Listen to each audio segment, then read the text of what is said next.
A millionaire leaves his wife when she's diagnosed with cancer, believing he's escaping a difficult future.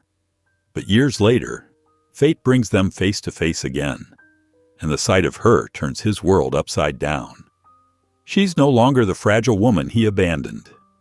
Now, he's desperate to win her back. Will she forgive the man who broke her heart, or will her new life prove she's stronger without him?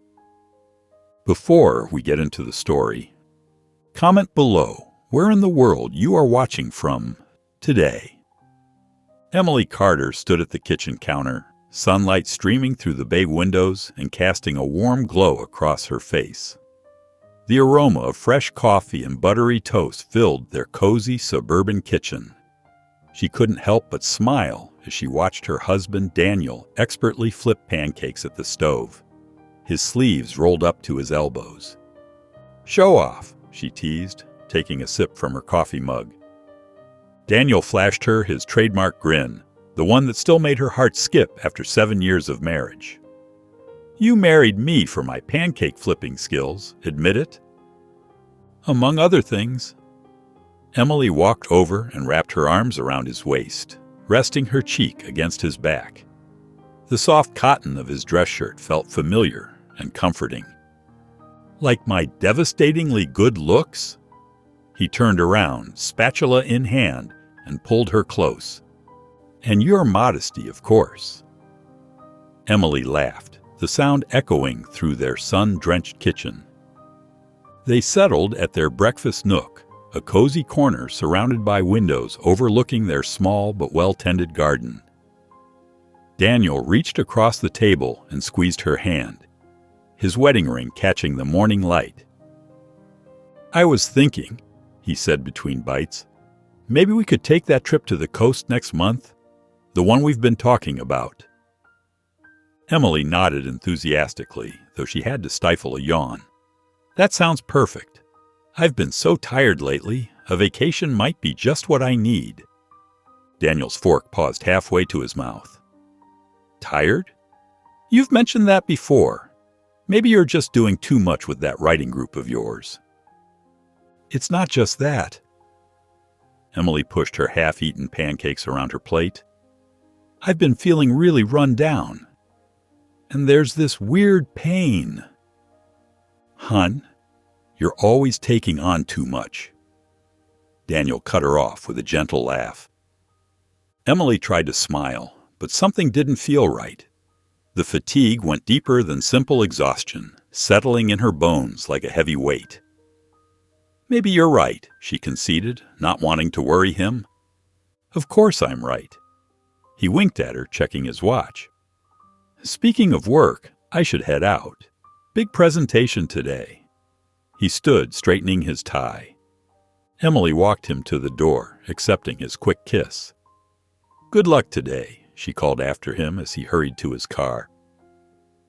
Later that afternoon, Emily sat in Dr. Mason's office, her fingers twisting the tissue in her lap into tiny shreds. The examination room felt too small, too sterile, the fluorescent lights harsh against her skin. "Mrs. Carter," Dr. Mason began, her kind face serious as she sat down across from Emily. "I have your test results." Emily's heart thundered in her chest. She'd known something was wrong, had felt it in her body like an unwelcome guest, but nothing could have prepared her for what came next. "The biopsy shows malignant cells." Dr. Mason's voice seemed to come from far away. "I'm so sorry, but you have breast cancer." The words hit Emily like a physical blow. Cancer. The word echoed in her mind, bouncing off the walls of her consciousness, each repetition more devastating than the last. "Stage?" Emily heard herself ask, her voice barely a whisper. "Stage 2. Dr. Mason leaned forward, her expression compassionate. "We caught it relatively early, but we'll need to start treatment soon." Emily nodded mechanically as Dr. Mason outlined treatment options and next steps, but the words blurred together. All she could think about was that morning, the sunlight, the pancakes, Daniel's smile. How quickly perfect could shatter into pieces. When she finally left the doctor's office, Emily stood in the parking lot, keys clutched in her trembling hand. The world looked different now, as if someone had shifted everything slightly to the left. Cars drove by, people walked past. Life continued its normal rhythm, while her world had just stopped spinning on its axis. She sat in her car, hands gripping the steering wheel, and let the tears come. They fell silently at first, then in great, gasping sobs that shook her entire body. Through the blur of tears, she could see her phone on the passenger seat. Daniel's smiling face set as her background. She needed to call him, to tell him, but the words stuck in her throat like glass. The sterile walls of the oncology ward seemed to close in around Emily as she sat in the reclined medical chair, watching clear liquid drip steadily through the IV line into her arm. The chemical cocktail that promised hope also brought misery, and she could feel it seeping into her veins, spreading an uncomfortable warmth through her body. "How are you holding up, Mrs. Carter?" The nurse's gentle voice broke through her thoughts. Her name tag read Olivia, and her kind eyes offered comfort that Emily desperately needed. "I'm okay," Emily managed a weak smile, though her stomach was already starting to churn. "Just trying to stay positive." The first round of chemotherapy hit her like a tidal wave. By evening, Emily found herself hunched over the bathroom toilet, her body rejecting everything she tried to keep down. The cool tile floor offered little comfort as she pressed her forehead against it, tears sliding down her cheeks. Days blurred together in a haze of nausea and bone-deep exhaustion. Simple tasks like climbing stairs or making Sophie's lunch became monumental challenges. One morning, as Emily ran her fingers through her dark brown hair while looking in the mirror, she noticed more strands than usual coming loose. Her heart sank as she examined the clump of hair in her trembling hand. "It's starting," she whispered to her reflection, watching as more strands fell with each gentle touch. The sight of her hair scattered across the white bathroom sink made everything feel terrifyingly real. Daniel stood in the doorway, his face a mask of discomfort. "Maybe you should just shave it all off," he suggested, his voice distant and clinical. "Get it over with." Emily's eyes met his in the mirror, searching for the warmth and support she desperately needed, but finding only detachment. "I'm not ready," she replied softly. As weeks passed, Emily noticed Daniel spending more time at the office. And when he was home, he buried himself in work emails or made endless phone calls. The distance between them grew wider with each passing day, like a crack in a foundation slowly spreading into an unbridgeable chasm. One evening, Emily sat on their bed, running her fingers over the soft silk scarf she'd bought to cover her increasingly thin hair. The bedroom door was slightly ajar, and Daniel's voice drifted up from his study downstairs. He was on the phone, probably with his brother Mark. "I don't know what to do anymore," Daniel's voice carried clearly through the quiet house. "She's not the same person. The treatments have changed her completely." There was a pause, and Emily's heart constricted painfully in her chest. "She's not the same anymore. I feel like I'm living with a stranger." The words hit Emily like physical blows. Each syllable carved deep wounds into her heart as tears welled up in her eyes. Her hands clutched the scarf tightly, knuckles turning white with the effort to keep from crying out loud. She wanted to scream that she hadn't asked for this, that she was fighting not just for herself, but for their family, that she needed him now more than ever. But the words remained trapped in her throat, replaced by silent sobs that shook her weakened frame. Through her tears, Emily caught her reflection in the bedroom mirror. The woman looking back at her was pale and gaunt, with dark circles under her eyes and hollow cheeks. Her once vibrant brown hair had thinned significantly, revealing patches of scalp underneath. Daniel's words echoed in her mind. "She's not the same anymore." and for the first time, she truly understood the depth of her transformation. The soft silk scarf slipped from her trembling fingers, pooling on the floor like spilled dreams. Emily curled up on their bed, her face pressed into the pillow to muffle her cries, feeling more alone than she ever had in her life. The morning sun cast long shadows across the bedroom floor as Daniel methodically packed his clothes into a large black suitcase.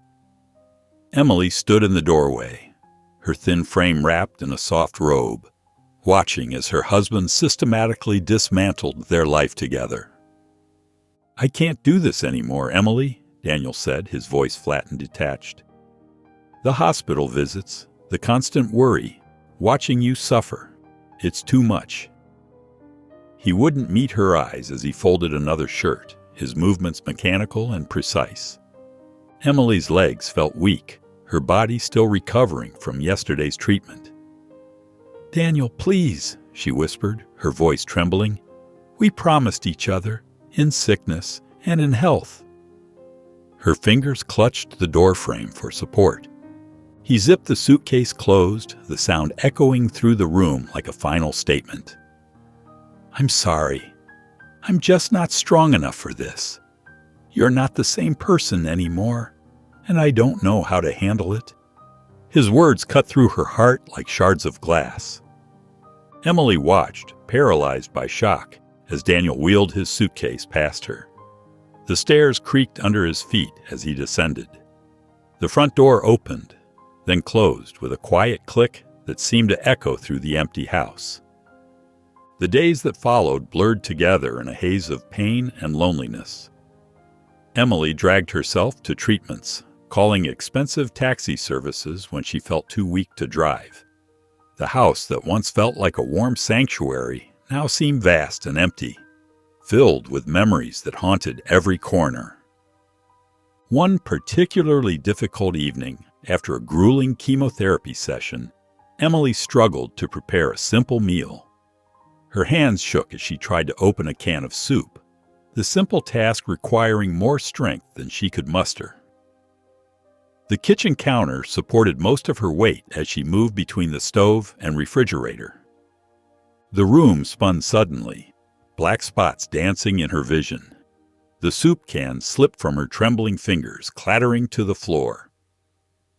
Emily's legs gave way and she followed, sliding down against the kitchen cabinets until she sat on the cold tile floor.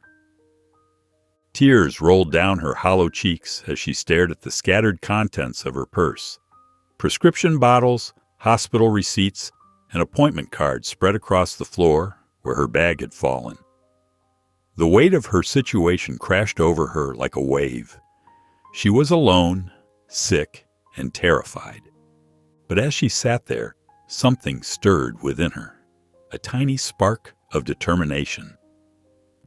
Emily pressed her palms against the cool floor, her breath coming in short gasps. "I have to keep going," she whispered, her voice barely audible in the empty kitchen. The words held both desperation and resolve, a quiet declaration of survival in the face of overwhelming odds. In the quiet hours of the morning, Emily sat at her kitchen table, a fresh notebook open before her. Her hand shook slightly as she picked up her pen, but the tremors weren't from the chemotherapy this time. The house felt too big, too empty without Daniel's presence. The silence pressed against her ears like a physical weight. She began to write, her pen scratching across the clean white pages. At first, the words came slowly, hesitant drops of ink marking her pain. But then, like a dam breaking, everything she'd been holding inside rushed out. "Today, the house echoes," she wrote. "Every room holds memories that cut like broken glass. The coffee maker still makes 2 cups out of habit. I pour the second one down the drain and pretend it doesn't hurt." Day after day, Emily filled the pages with her raw truth. She wrote about the betrayal that burned deeper than any chemical coursing through her veins. She described the lonely nights when pain kept her awake and there was no one there to hold her hand. Her words painted pictures of both devastation and determination, of a woman fighting two battles at once, one against cancer and one against heartbreak.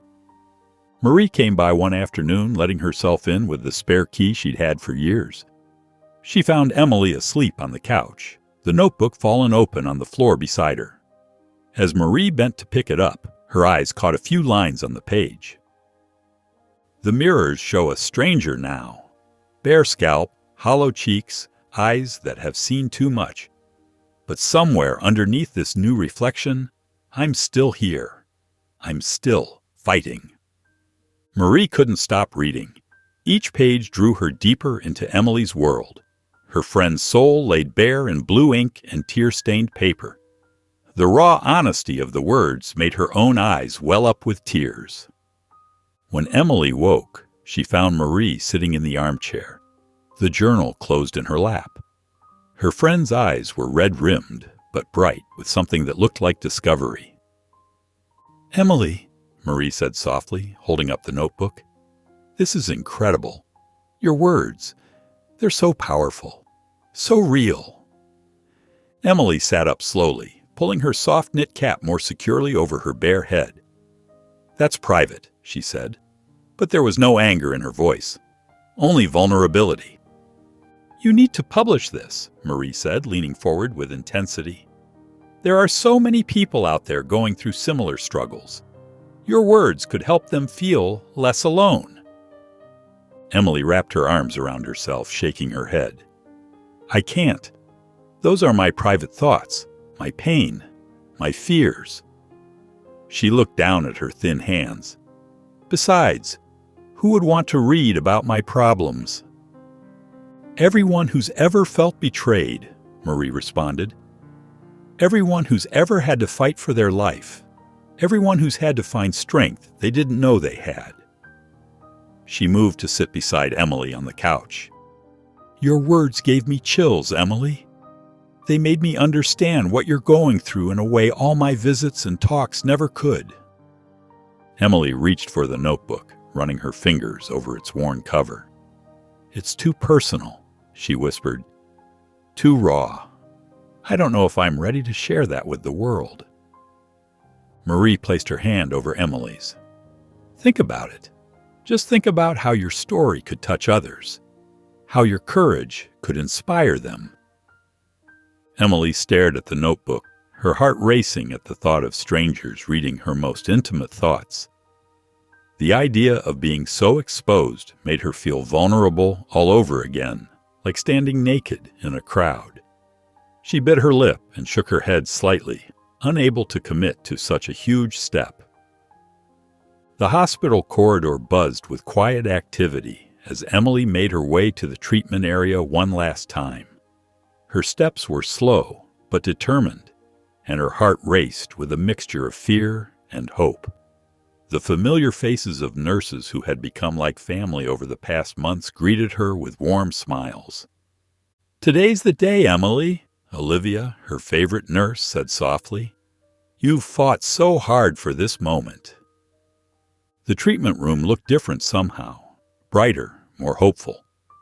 As the final dose of chemotherapy dripped through her IV, Emily watched the clock tick by. Each minute brought her closer to the end of this chapter of her life.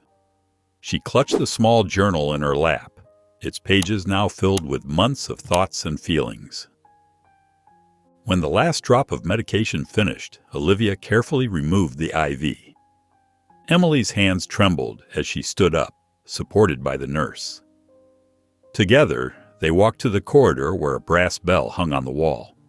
Other patients and staff gathered around, their faces glowing with shared joy. Emily reached for the bell's rope, tears streaming down her face. The clear, bright sound rang through the hallway 3 times, the traditional signal of completion. The corridor erupted in applause, and Emily found herself wrapped in gentle hugs from the medical team who had helped save her life. As spring arrived, Emily discovered new strength returning to her body. She started spending mornings in her small backyard garden, first just sitting in the sunshine, then gradually working the soil with her hands. The feel of warm earth between her fingers grounded her, connecting her to life itself. One afternoon, she planted rows of bright marigolds and purple petunias. The simple act of nurturing something beautiful filled her with quiet joy. Her neighbor, Mrs. Henderson, called over the fence, "Those flowers are going to be gorgeous, Emily." Inside her home, Emily set up an easel by the window. She hadn't painted since before her diagnosis, but now the brushes felt right in her hand again. Her first attempts were simple: a bowl of fruit, the view from her window, but each stroke of color helped heal something inside her. The paintings weren't perfect, but they were hers. They represented survival, recovery, and hope. She hung them on her walls, proud of each imperfect line and shadow. One morning in early summer, Emily woke up just as dawn was breaking. She lay still for a moment, taking inventory of her body, a habit she'd developed during treatment. But this morning was different. There was no bone-deep fatigue, no lingering nausea, no aching joints. She sat up slowly, expecting the usual dizziness, but her head remained clear. The morning light streamed through her window, painting patterns on her bedspread. Emily took a deep breath, then another. Each breath felt clean and strong in her lungs. Standing at her bathroom mirror, she ran her fingers through her short hair, now growing back in soft curls. Her cheeks had a healthy pink glow, and her eyes were bright. The dark circles that had become so familiar during treatment had faded. Emily wrapped her arms around herself, feeling the strength in her body. "I made it," she whispered, her voice trembling with emotion. The words hung in the quiet morning air, a testament to every difficult day, every struggle, every moment she'd chosen to keep fighting. Emily's hands trembled as she sealed the large manila envelope containing her journal pages. Marie stood beside her at the post office counter, offering quiet encouragement with a gentle squeeze of her shoulder. "You're doing the right thing," Marie said softly. "Your words need to be shared." Emily watched as the postal worker weighed the package and applied the shipping label. This wasn't just paper she was sending. It was her heart, her pain, her journey written in tear-stained pages and late-night revelations. The weeks that followed were filled with anxious waiting. Emily tried to keep busy with her garden and small art projects, but her thoughts constantly drifted to her manuscript. Then one morning, the call came. "Ms. Carter." The publisher's voice was warm and professional. "We've reviewed your submission, and we'd like to publish your book." Emily sank into her kitchen chair, her legs suddenly weak. "Really?" she whispered. "Your story is powerful, authentic, and exactly what people need to hear right now. We'd like to move forward as soon as possible." Tears streamed down Emily's face as she accepted the offer. Within months, her journal transformed into a beautifully bound book titled Learning to Live Again. The initial reviews were overwhelming. People connected deeply with her raw honesty about cancer, abandonment, and finding strength in the darkest moments. The book climbed the bestseller list, surprising everyone, especially Emily. Her inbox filled with messages from readers sharing their own stories of struggle and survival. Each one touched her heart, reminding her that her pain had found purpose. "Your book saved my life," one reader wrote. "I was ready to give up, but your words gave me hope." The publisher arranged her first book signing at a local bookstore. Emily arrived early, her heart pounding as she saw the line of people already stretching around the block. The store manager led her to a table decorated with flowers and stacks of her book. As readers approached one by one, Emily was moved by their stories. A young woman fighting breast cancer, a man whose wife had left him during illness, a teenager whose mother was in treatment. They all spoke of how her words had touched them, had given them strength when they needed it most. "You made me feel less alone," a woman whispered, wiping tears as Emily signed her book. "Thank you for being brave enough to share your story." Emily looked up at the long line of people waiting to meet her, each holding her book close to their hearts like a precious gift. In that moment, she felt something shift inside her, a deep sense of purpose she'd never known before. Her pain hadn't been meaningless. Her struggles hadn't been in vain. Through her words, she was helping others find their way through the darkness, just as she had. "Thank you for reading," she said to each person, meaning it more deeply each time. The words she'd written in her darkest hours were now bringing light to others, and in doing so, they'd brought her back to life in ways she never expected. Marie stood nearby, watching with proud tears in her eyes as Emily connected with her readers. She'd known all along that Emily's story needed to be shared, that her friend's courage could inspire others. Now, seeing the impact firsthand, she knew she'd been right to push Emily toward this moment. The salty breeze rustled through Emily's hair as she stood on the wooden deck of her new beachfront cottage. The small two-bedroom house wasn't fancy, but its weathered blue shutters and white trim held a charm that had captured her heart instantly. Seagulls swooped overhead, their calls mixing with the rhythmic sound of waves breaking on the shore. Inside, Emily carefully unpacked boxes marked "Office," arranging her writing materials on an antique desk she'd found at a local flea market. The morning sun streamed through large windows, casting warm patches of light across the hardwood floors. She'd transformed the spare bedroom into a cozy writing nook, with floor-to-ceiling bookshelves and a plush reading chair nestled in the corner. The walls, once stark white, now displayed her own paintings, scenes of gardens, sunsets, and ocean views she'd created during her recovery. Each brushstroke represented a small victory, a moment of healing. Emily traced her fingers along a particularly vibrant sunset piece, remembering the peace she'd felt while painting it. As months passed, Emily's professional life blossomed like the wildflowers she'd planted in her front yard. Literary conferences and cancer survivor support groups began reaching out, asking her to share her story. At first, the thought of public speaking terrified her, but she found strength in the connection it created with others facing similar struggles. Her calendar filled with engagements across the country. Other authors sought her out for collaborative projects, impressed by her authentic voice and the way she captured raw emotion on paper. Emily found herself co-authoring a series of inspirational books, each one touching different aspects of survival and renewal. Between speaking events, she established a routine in her coastal home. Mornings began with coffee on the deck, watching dolphins play in the distance. She wrote in her sun-filled office, breaking only for walks on the beach where she collected shells and sea glass. The local coffee shop knew her order by heart, and the bookstore owner always saved her favorite spot by the window for her afternoon writing sessions. But as the sun set one evening, casting long shadows across her living room floor, Emily felt a familiar ache in her chest. Her house was beautiful, filled with art and books and all the things she loved. But something was missing.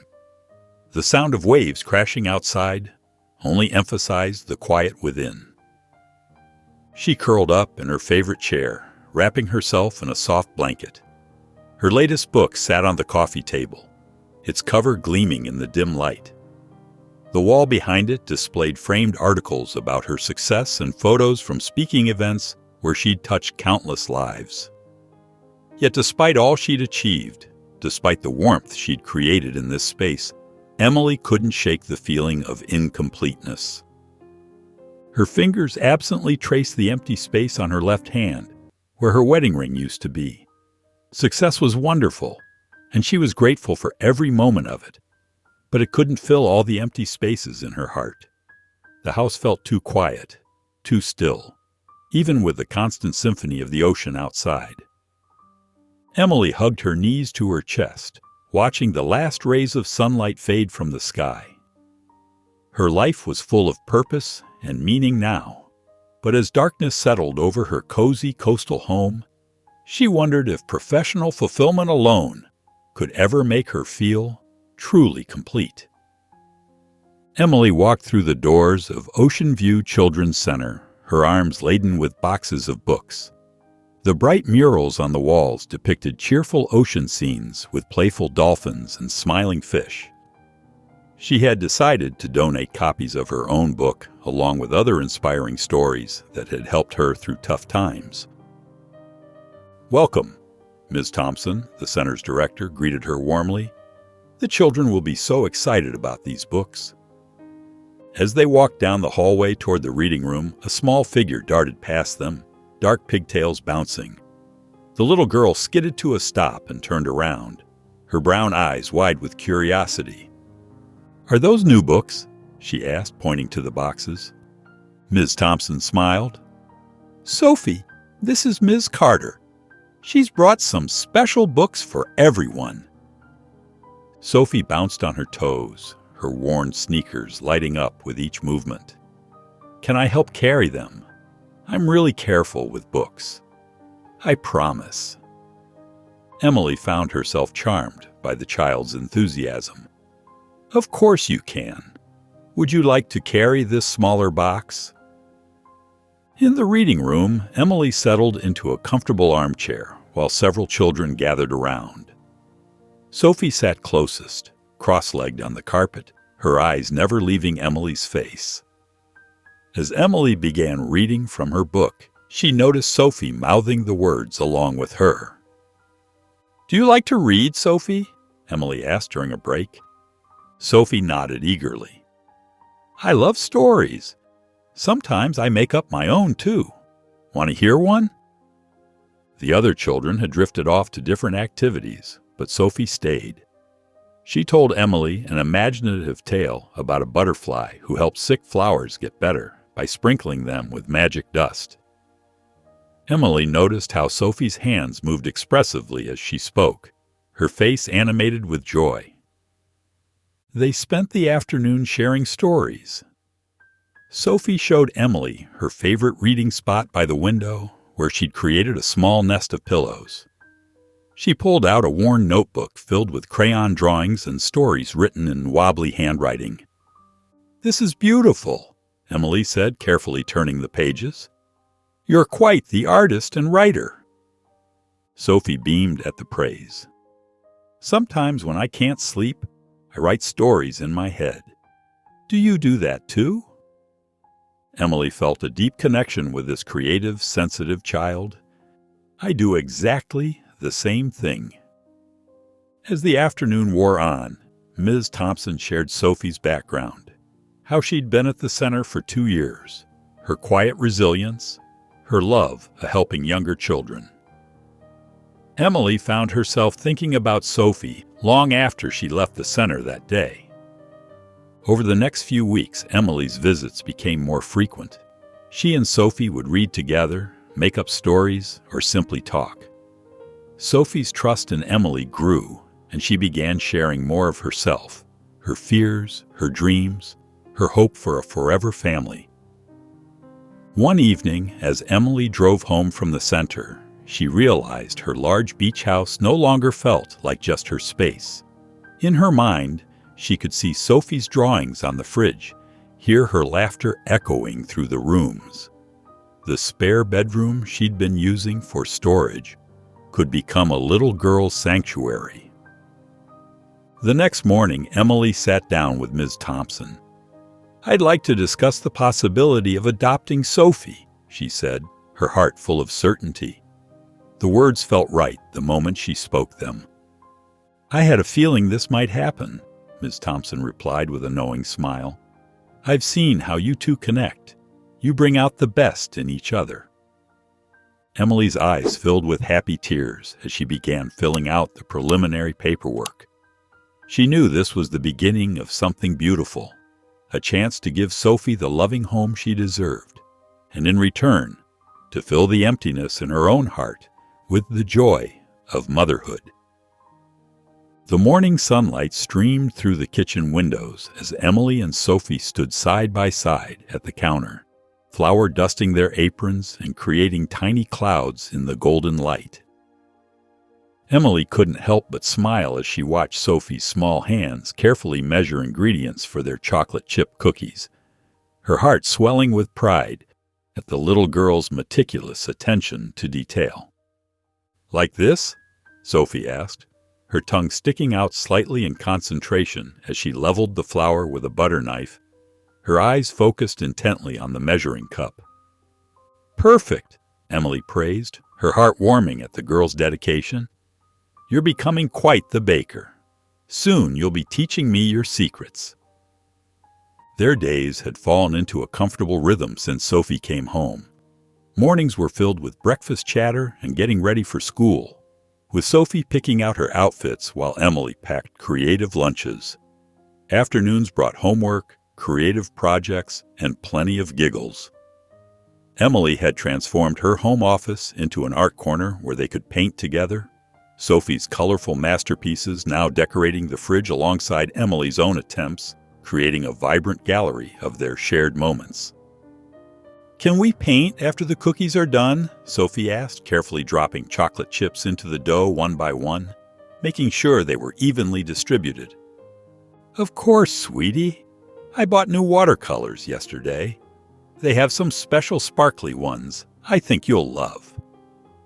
As they waited for the cookies to bake, they set up their painting supplies at the kitchen table, laying out paper, brushes, and water cups with practiced ease. The familiar scent of vanilla and chocolate filled the air while they dabbed colors onto paper, their brushes dancing across the white surfaces. Emily watched Sophie create a vibrant rainbow scene, complete with a smiling sun and what appeared to be two figures holding hands beneath fluffy clouds and soaring birds. "That's beautiful," Emily said, leaning closer to admire the details. "Who are the people in your painting?" Sophie looked up, her brown eyes bright with innocence and a hint of vulnerability. "That's you and me," she said simply, then added with slight hesitation, her voice barely above a whisper, "Mom." Emily's breath caught in her throat. The paintbrush trembled in her hand, leaving a small blue splash on her paper that looked like a tear dropping from the sky. Tears welled up in her eyes as the word echoed in her mind. Mom. Such a simple word, but it carried the weight of all her hopes and dreams, all the love she'd been storing in her heart. Sophie noticed Emily's tears and her face fell, worry creasing her young features. "Is it okay that I called you that?" Emily quickly pulled Sophie into a tight hug, not caring that paint-covered fingers were leaving marks on her shirt, creating an accidental artwork of their own. "Of course it is, sweetheart. These are happy tears. I'm so honored to be your mom. So very honored." Sophie squeezed back just as tightly, burying her face in Emily's shoulder. "You're the best mom ever."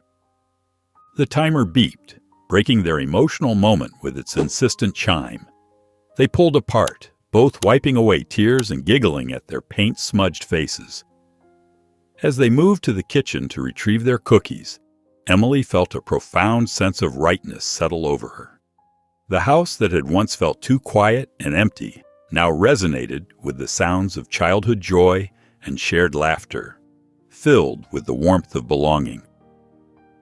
Later that evening, as Emily tucked Sophie into bed surrounded by stuffed animals and the soft glow of a butterfly nightlight that cast gentle shadows on the walls, she felt a completeness she hadn't experienced in years. The void that had haunted her since Daniel's departure, that even her successful writing career couldn't fully fill, had been healed by this precious little girl who now called her Mom, who had brought purpose and joy back into her life. Sitting on the edge of Sophie's bed, running her fingers through the child's soft hair, Emily realized that sometimes life's greatest gifts came in unexpected packages. Her journey through illness and heartbreak had led her here, to this moment, to this child, who needed her as much as she needed Sophie. Their paths had crossed at exactly the right time, bringing healing to them both.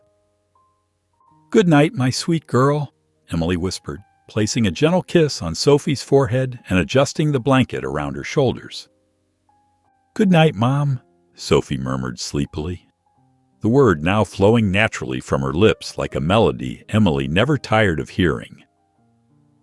Emily's heart felt so full it could burst, overflowing with love and gratitude. As she watched Sophie drift off to sleep, her peaceful breathing filling the quiet room, she knew with absolute certainty that this was what true fulfillment felt like. It wasn't in the pages of her best-selling books or in the applause of her speaking engagements. It was here, in these quiet moments with her daughter, in the simple joy of being called Mom, in the knowledge that they had found each other when they needed it most, creating a family forged by choice and bound by love. Daniel Carter stood in his corner office, staring at the spreadsheet that confirmed his worst fears. The numbers didn't lie. Over $2 million had been systematically drained from company accounts over the past 6 months. His hands trembled as he scrolled through transaction after transaction, each one leading back to Marcus Wells, his business partner of 5 years. The timestamps on the transfers mocked him, showing how methodically Marcus had executed his plan. "How could I have been so blind?" he whispered, running his fingers through his graying hair. The morning sunlight streaming through the floor-to-ceiling windows felt harsh and unforgiving. The betrayal cut deep. Marcus had been more than a partner. He'd been a friend, someone Daniel had trusted completely. They'd shared countless business dinners, celebrated victories together, even vacationed with each other's families. Now, that trust lay shattered along with his company's future. A quick check of their client database revealed what he'd dreaded. Their biggest accounts had been quietly transferred to Marcus's new venture, leaving behind only empty shells of once profitable relationships. When Daniel confronted Marcus over the phone, his former partner's response was cold and calculated. "It's just business, Daniel. Nothing personal." The words felt like ice in Daniel's chest. The middle of the day found Daniel in meeting after meeting with lawyers and accountants, desperately trying to find a way to save his company. The fluorescent lights of the conference room seemed harsh as he presented various recovery plans, each one more desperate than the last. His voice grew hoarser with each explanation, his confidence crumbling with every shake of a head.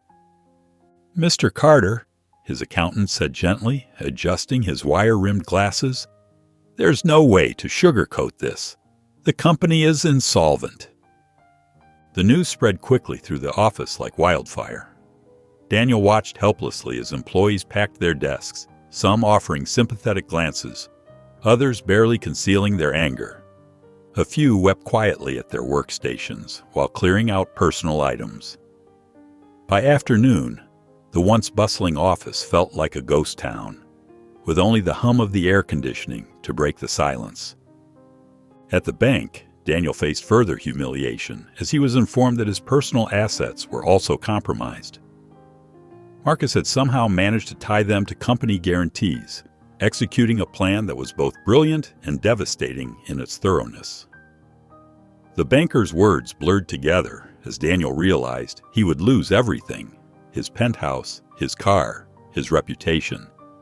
Each item on the list felt like another nail in the coffin of his carefully constructed life. That evening, Daniel sat alone in his nearly empty apartment surrounded by packed boxes. The movers would come tomorrow. The only furniture left was a folding chair and a small table lamp that cast long shadows on the bare walls. The city lights twinkled outside his window, reminding him of all he was about to leave behind. In the quiet of the room, memories of Emily flooded back. He remembered her strength during her illness, how she'd faced each day with grace while he'd run away like a coward. The irony wasn't lost on him. He'd abandoned her when she needed him most, choosing his career instead. Now that career lay in ruins and he had nothing to show for it, even the expensive watch on his wrist felt meaningless. "I threw away the only real thing in my life," he murmured, his voice echoing in the empty space. His fingers traced the edge of his phone, hovering over Emily's old number. He'd kept it all these years, though he'd never had the courage to call. The screen's soft glow illuminated his tired face. A glossy magazine on the floor caught his eye. It had fallen from one of the boxes. Emily's face smiled up at him from the cover, her latest book advertised in bold letters. She looked confident, serene, everything he wasn't feeling. She'd built a beautiful life without him, while he'd lost everything chasing what he thought was success. Her eyes in the photo seemed to look right through him, reminding him of all he'd given up. Sitting in that bare apartment, Daniel finally understood the true cost of his choices. The wealth and status he'd prioritized had vanished in an instant, like morning mist in the sun. But the love he'd discarded, that had been real, that had been worth fighting for. The realization settled heavy in his chest, a weight more substantial than all his lost millions. The grand ballroom of the Riverside Hotel sparkled with crystal chandeliers and elegant decorations, the warm light reflecting off polished marble floors and gilded mirrors that lined the walls. Emily Carter stood near the entrance, wearing a flowing navy blue gown that complemented her graceful figure, the silk fabric catching the light as she moved. Her short, stylishly cut hair, now grown back with natural waves, framed her face perfectly, a testament to her recovery. A simple pearl necklace adorned her neck, a gift she'd bought herself to celebrate her book's success, each pearl gleaming softly against her skin. "Ms. Carter, would you mind signing my copy?" A woman in her 40s approached, clutching Emily's book to her chest like a precious treasure. "Your story gave me hope during my own treatment. I read it 3 times in the hospital." Emily's warm smile lit up her face, reaching her eyes with genuine joy. "Of course. What's your name? I'd love to hear your story." As she signed the book with a personal message, more guests gathered around her, forming an admiring circle. Emily had grown comfortable with attention, though it still amazed her how many lives her words had touched. She moved through the crowd with grace, stopping to chat with cancer survivors, caregivers, and supporters who had come to the gala. Supporting cancer research, each conversation filled with shared understanding and compassion. "And here's our guest of honor." The event coordinator, Sandra, appeared at Emily's side, beaming with pride. "Your book sales have raised over $50,000 for the research center. You've become our biggest single donor this year." Emily's eyes welled with happy tears, her heart full of gratitude. "I never imagined my journal entries would help so many people. They were just my way of coping at first." Across the room, Daniel Carter froze mid-conversation with a potential investor, the discussion about profit margins suddenly forgotten. His champagne glass nearly slipped from his fingers as he caught sight of Emily. She looked nothing like the frail, scared woman he'd left behind 3 years ago. This Emily radiated strength and joy, her presence drawing people to her like moths to a flame, commanding attention without even trying. He watched as she laughed with guests, signed books, and spoke with genuine warmth to everyone who approached her. The confidence in her posture, the light in her eyes, she had transformed into someone he barely recognized, yet someone he couldn't look away from, someone who seemed to embody everything he'd been missing in his life. "Isn't she remarkable?" a woman nearby commented to her companion, her voice filled with admiration. "Did you know she adopted a little girl?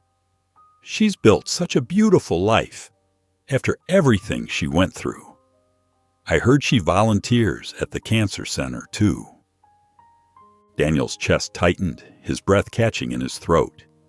The shame of his actions hit him with renewed force, like a physical blow.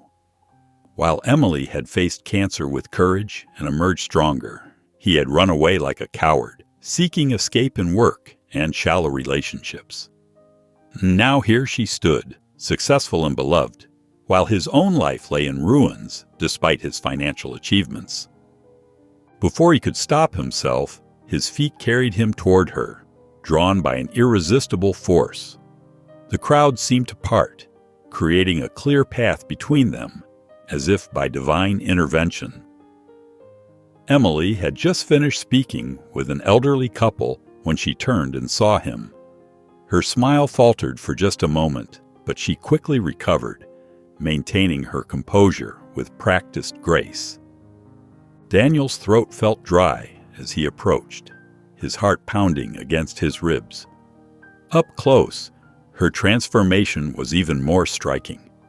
The fear and uncertainty that had clouded her eyes during her illness had been replaced by quiet confidence and inner peace, making her more beautiful than he'd ever seen her.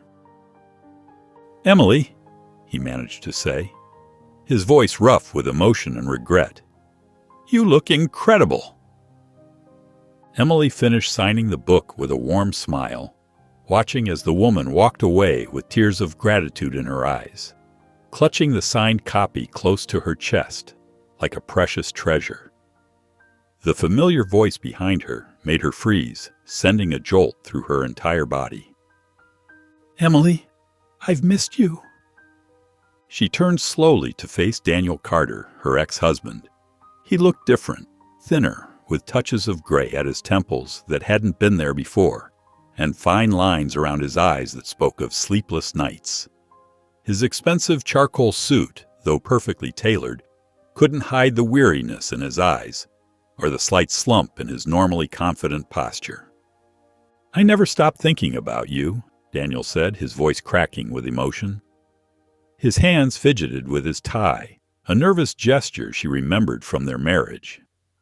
"Every single day I've regretted walking away. I was selfish, afraid, and completely wrong."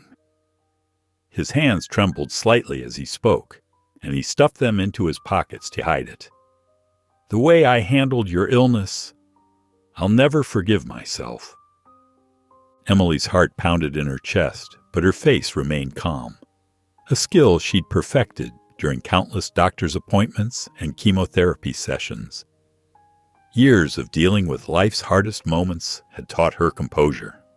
The ballroom's chatter faded into the background like distant waves as she studied the man who had once been her everything, noting every change time had etched into his familiar features. "I was wrong, Emily. So terribly wrong," Daniel continued, taking a small step closer, his expensive leather shoes barely making a sound on the polished floor. "When I saw you just now, looking so beautiful, so strong, I had to tell you how sorry I am, how much I regret my actions, every single one of them." Emily took a deep breath, steadying herself against the wave of emotions threatening to overwhelm her. The pearls around her neck, a gift to herself when her first book became a bestseller, felt cool against her skin, reminding her of her independence, of how far she'd come since those dark days in the hospital. "You left me when I needed you most, Daniel," she said quietly but firmly, each word measured and clear. Her voice didn't waver, though her heart raced beneath her elegant black dress. "I was scared and sick, and you walked away because you couldn't handle it. Do you know what that did to me? What it felt like to wake up alone every morning, wondering if I'd make it through another day?" Daniel's face crumpled with shame, the confident businessman facade cracking completely. "I know. I was a coward, the biggest coward. I had to learn to be strong on my own Emily continued, memories of endless nights filled with fear and pain flickering through her mind. I had to fight not just cancer, but the loneliness, the betrayal, the fear, all by myself. She smoothed her dress with steady hands, the silk cool beneath her fingers. And I did it. I survived. I thrived. I built something meaningful from nothing. You did more than survive, Daniel said, gesturing to the room full of people who had come to support her cause, his eyes taking in the elegant charity event she'd organized. You're amazing, Emily. You always were. I was too blind to see it then, but I see it now. He swallowed hard, his Adam's apple bobbing with emotion. I want to prove to you that I've changed. Give me a chance to show you I'm not that same selfish man anymore. Let me try to make things right. Emily looked around the ballroom at the life she'd built from the ashes of her pain. Crystal chandeliers sparkled overhead, casting warm light on the hundreds of people who'd come to support her cancer foundation. Her book sat prominently displayed on a table nearby, its cover a testament to her journey from victim to survivor to advocate. She thought of Sophie waiting at home with the babysitter, probably reading one of her favorite stories. Her presence a reminder that sometimes life's greatest gifts come from its deepest wounds. I need to go, Emily said, gathering her small clutch purse and checking her phone briefly. She met Daniel's pleading gaze with clear eyes, neither hostile nor welcoming. I can't give you an answer right now. I need time. Without another word, she turned and walked away, her heels clicking softly on the marble floor like a steady heartbeat. Her shoulders remained straight, her head held high as she made her way through the crowd of well-wishers and supporters, leaving Daniel standing alone among the glittering lights and distant music, watching her disappear into the sea of faces. Daniel arrived early at the orphan center. His polished shoes contrasted with the worn floors as Miss Roberts, the director, toured him through the facility. We need reliable volunteers, she said, passing children's artwork. These kids need dependable people. Her words resonated with Daniel. I'm here to stay, he promised quietly.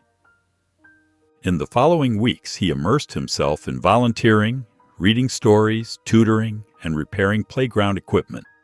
His suits gave way to casual clothes, his neat hair often disheveled from play. While supervising art, Daniel spotted Sophie, recognizing her from Emily's photos. She concentrated on her painting, tongue slightly out. Beautiful butterfly, he commented carefully. It's for my mom, Sophie replied. She says butterflies get stronger through change, like her. Daniel's throat tightened. She sounds special. She is. Mom says everyone deserves second chances if they want to change. Sophie gradually warmed to Daniel, sharing her prized colored pencils, Emily's gift. One day, Emily found them laughing over Daniel's whimsical drawing. Look, Mom! Daniel drew a penguin in a top hat, Sophie exclaimed.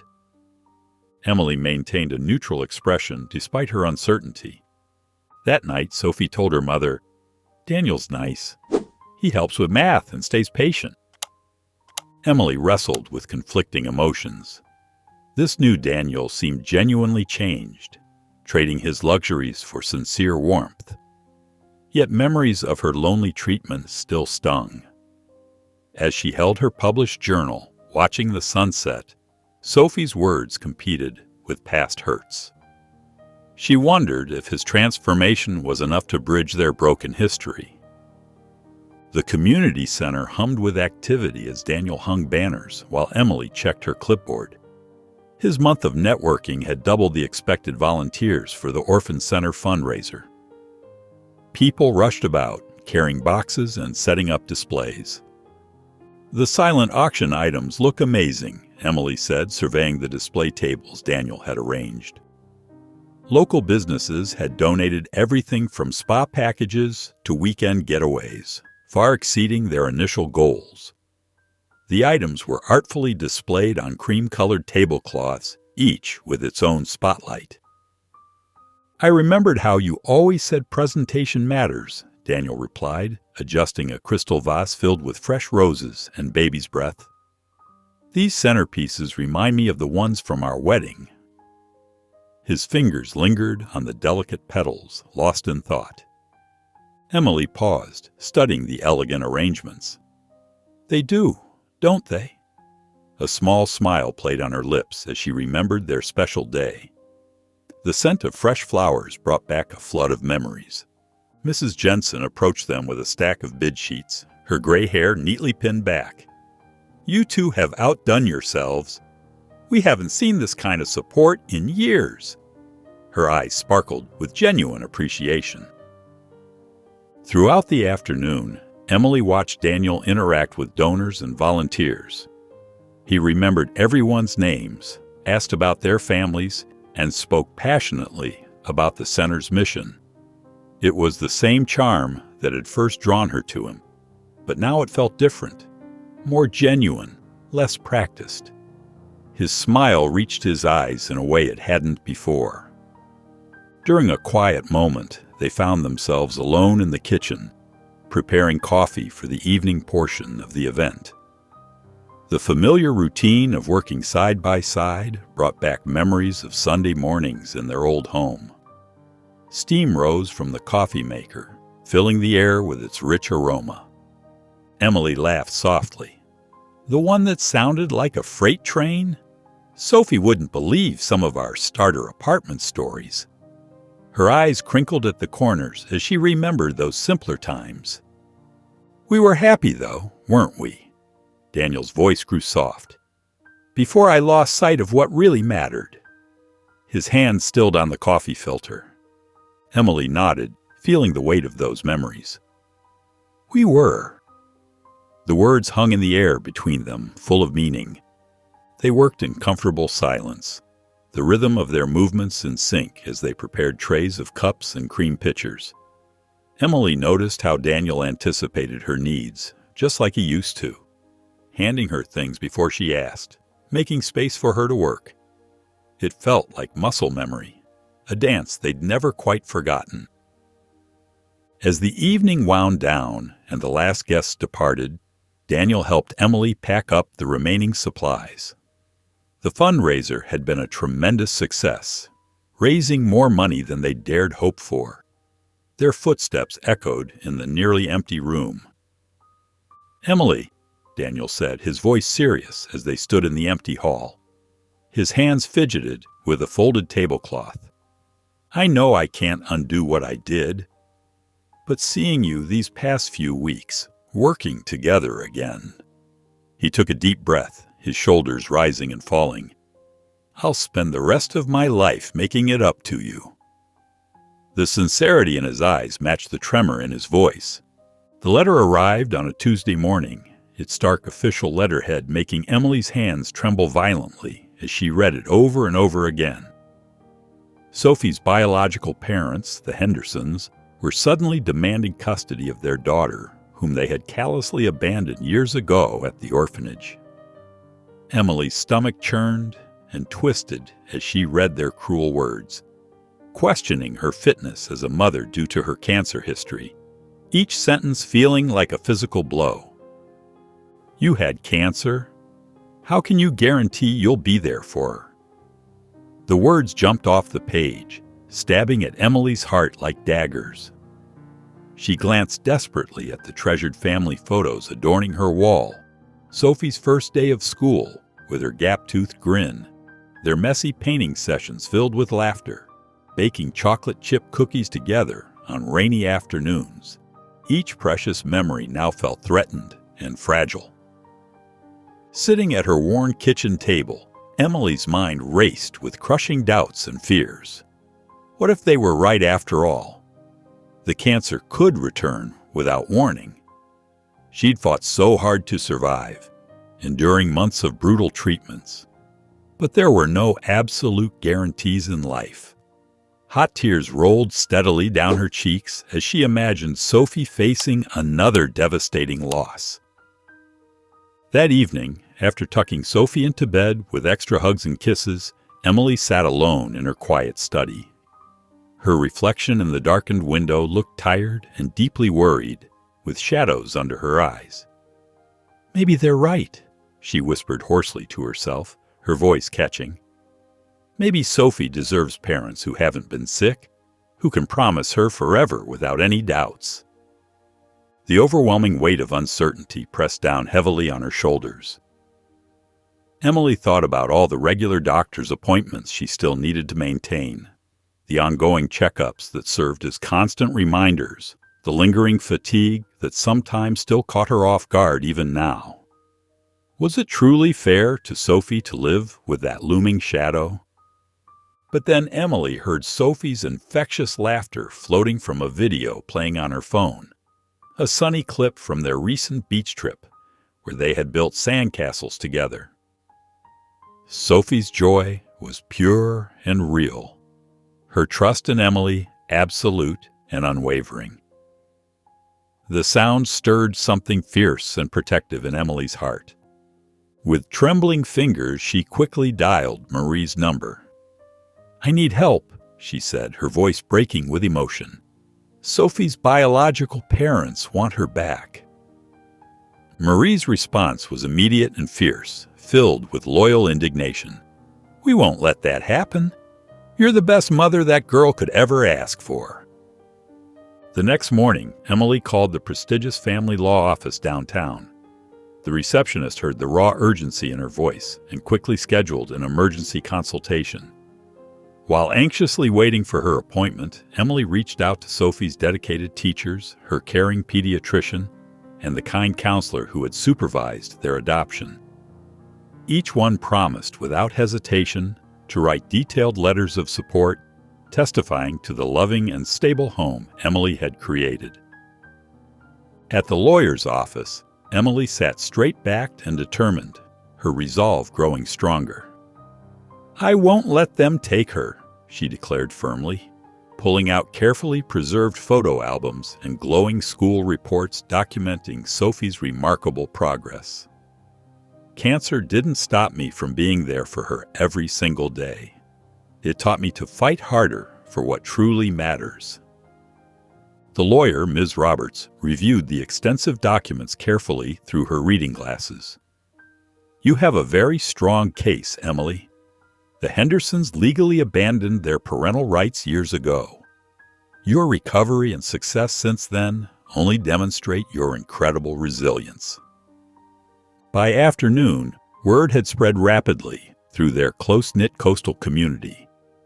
Concerned parents from Sophie's school started an impassioned online petition supporting Emily. The friendly local bookstore where Emily held her popular readings offered to host a fundraiser for legal expenses. Even the compassionate nurses from her cancer treatment center called immediately, offering to testify about her remarkable strength and unwavering determination during recovery. Daniel arrived at her house that evening, his handsome face etched with genuine concern and worry. "I heard what happened," he said softly. "I'm here to help however I can. Sophie belongs with you. Everyone knows that without question." Emily nodded gratefully, thankful for the overwhelming support, but still fighting back fresh tears. "I can't lose her," she whispered brokenly. "She's my whole world."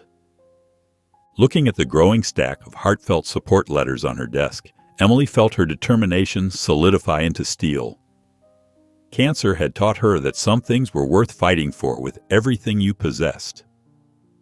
Sophie was undoubtedly at the top of that list. She wouldn't let fear or doubt win. Not this time, not ever.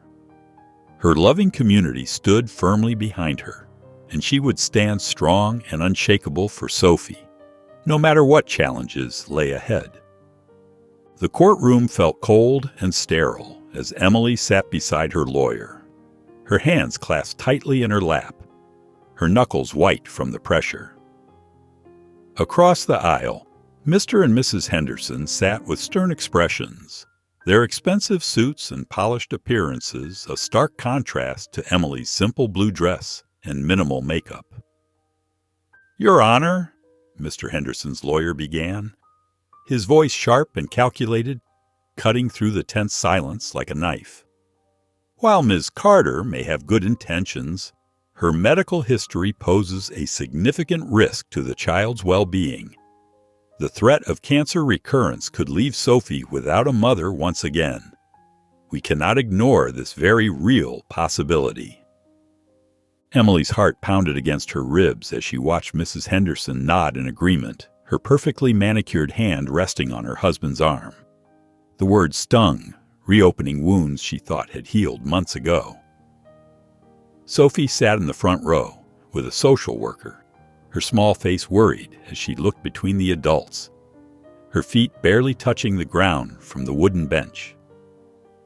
Furthermore, the lawyer continued, straightening his tie with practiced precision, the Hendersons can provide Sophie with financial stability and a traditional two-parent household. Ms. Carter's situation is far less secure, living primarily on her writing income and modest savings. When Emily's turn came to speak, she stood on shaky legs but lifted her chin with determination, drawing strength from Sophie's presence. Her voice, though quiet at first, grew stronger with each word, filling the hushed courtroom. Your Honor, 3 years ago, I faced the darkest time of my life. Cancer tried to take everything from me, my health, my marriage, my dreams. But it gave me something too. It taught me how precious life is, how important it is to fight for what matters, and how love can bloom even in life's hardest moments. Emily's eyes filled with tears, but she blinked them back, squaring her shoulders. Every day since meeting Sophie, I've chosen to live fully and love completely. We paint together, read stories, and talk about our fears and hopes. When she has nightmares, I'm there to chase away the monsters. When she succeeds at school, I'm there cheering the loudest. Being her mother isn't just about promising forever. It's about being present in every moment we have, whether they're ordinary or extraordinary. The judge listened intently, occasionally making notes as Emily described their life together. The morning routines with silly breakfast songs, homework sessions where they tackled math problems like detectives solving mysteries, and weekend adventures exploring parks and museums. She spoke about Sophie's progress in school and how they'd worked through the girl's initial fear of abandonment together, building trust one day at a time.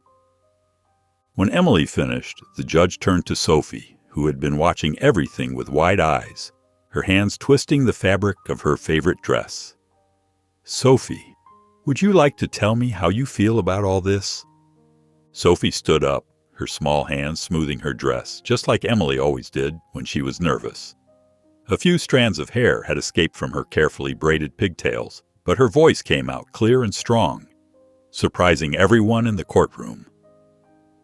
Emily is my mom, Sophie said simply, her words ringing with truth. She loves me, and I want to stay with her. She looked directly at the judge, her chin raised just like Emily's had been, showing the same quiet strength. When I'm scared or sad, she hugs me and makes everything better. She teaches me to be brave, just like she was brave when she was sick. I don't want another mom. I already have the best one. She makes me feel safe and loved every single day. Emily pressed her trembling hand to her mouth, tears flowing freely now as she watched her daughter speak with such conviction. The love she felt in that moment was overwhelming, stronger than any fear or doubt the Hendersons had tried to plant, more powerful than any argument their expensive lawyer could make. The courtroom fell silent as Judge Martinez adjusted her glasses, preparing to deliver her verdict. Emily's fingers trembled as she reached for her glass of water, nearly spilling it. Daniel, who had been sitting quietly behind her throughout the proceedings, leaned forward slightly. After careful consideration of all evidence presented, Judge Martinez began, her voice steady and clear, I find that the best interests of the child will be served by remaining in the custody of Emily Carter. Emily's breath caught in her throat. Tears welled up in her eyes as the judge continued. Ms. Carter has demonstrated remarkable strength, resilience, and an unwavering commitment to Sophie's well-being. Her medical history is not a liability, but rather a testament to her character and determination. The Hendersons' lawyer started to object, but Judge Martinez raised her hand. Furthermore, the strong emotional bond between Sophie and Ms. Carter is evident. The stability and love in their home environment are precisely what Sophie needs. Sophie broke away from the social worker, running toward Emily with outstretched arms. Emily caught her in a tight embrace, lifting her small frame as Sophie wrapped her arms around her neck. "I knew we'd stay together, Mom," Sophie whispered, her voice filled with joy and relief. "I just knew it." Emily couldn't hold back her tears anymore as she held Sophie close, breathing in the familiar scent of her daughter's strawberry shampoo. The courtroom seemed to fade away as they shared their moment of victory. Daniel approached them quietly, placing a supportive hand on Emily's shoulder. The Hendersons gathered their belongings and left the courtroom without a word, their expensive shoes clicking against the marble floor. As Emily signed the final paperwork, her hand was steady despite her racing heart. Each signature felt like another brick cementing their future together. The weight that had been pressing on her chest for weeks finally lifted. Walking out of the courthouse into the bright afternoon sun, Emily felt an overwhelming wave of gratitude wash over her. This was her family, hard-won and precious. Sophie skipped beside her, chattering about decorating her room, while Emily savored the moment, knowing she had earned every bit of this happiness. The love she felt for Sophie, the journey they had taken together, and the battles they had won, it all crystallized into a perfect moment of clarity. This was what surviving cancer, writing her story, and rebuilding her life had led to. A family bound, not by blood, but by choice and love. The autumn breeze rustled through the park's trees as Emily sat on a wooden bench, watching Sophie play on the swings. Daniel approached slowly, his hands tucked into his jacket pockets, his shoulders tense with nervous energy. The past few weeks of the custody battle had brought them closer, but there was still so much left unsaid between them. "Mind if I sit?" Daniel asked softly, gesturing to the empty space beside her. Emily nodded, wrapping her cardigan tighter around herself. The evening air carried a slight chill, matching the lingering uncertainty in her heart. "You were amazing in there," Daniel said, watching Sophie laugh as she swung higher. "The way you fought for her, the way you've built this beautiful life." His voice cracked slightly. "I was a coward, Emily. When you needed me most, I ran away." Emily's fingers twisted in her lap. "Yes, you did. Seeing you these past months, watching how strong you've become." Daniel turned to face her, his eyes filled with remorse. "I know I have no right to ask this, but I need to. I need to ask for your forgiveness." The playground's distant squeaks and children's laughter filled the silence between them. Emily studied his face, seeing the genuine pain etched in the lines around his eyes. "When you left," she said quietly, "it felt like my world was ending. The cancer was scary enough, but losing you—" She took a deep breath. "It broke something in me." Daniel's shoulders slumped. "I was selfish and weak. I couldn't handle seeing you sick, seeing you change. Instead of supporting you, I only thought about myself." Sophie's voice carried across the playground as she called out to her friend. Emily watched her daughter's joyful face, remembering how this little girl had helped heal her broken heart. "These past weeks," Daniel continued, his voice thick with emotion, "watching you with Sophie, seeing how you've created this amazing life despite everything I did. I know I don't deserve it, but I'll spend the rest of my life making things right." He reached for her hand, but stopped halfway, uncertain. Emily looked at his outstretched hand, remembering both the pain of his abandonment and the recent support he'd shown during the custody battle. He'd been there every day, helping with paperwork, offering encouragement, and even testifying on her behalf about her strength and character. "I'm not the same person I was," she said finally. "The woman you left behind doesn't exist anymore. Cancer changed me. Being alone changed me. Sophie changed me." "I know," Daniel replied softly. "And I'm not asking to go back. I'm asking for a chance to know who you are now, to be part of your life, both of your lives, if you'll let me." Sophie noticed them then, waving enthusiastically from the swings. Emily waved back, a small smile touching her lips. After a long moment, she turned to Daniel. "We'll take it one step at a time," she said quietly but firmly. "That's all I can offer right now." The relief that washed over Daniel's face was visible, and he nodded earnestly.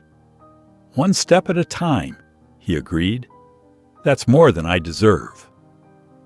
The spring morning found Daniel at the orphan center, his sleeves rolled up as he helped paint the recreation room. What had started as a way to prove himself to Emily had become a genuine passion. Every Saturday he arrived early, sometimes bringing breakfast for the staff and children. "Mr. Carter," a young boy called out, pointing to where paint had dripped, "you missed a spot." Daniel chuckled, carefully touching up the wall. "Good eye, Tommy. Maybe you should be the supervisor instead of me." As he worked, he thought about how different his life had become.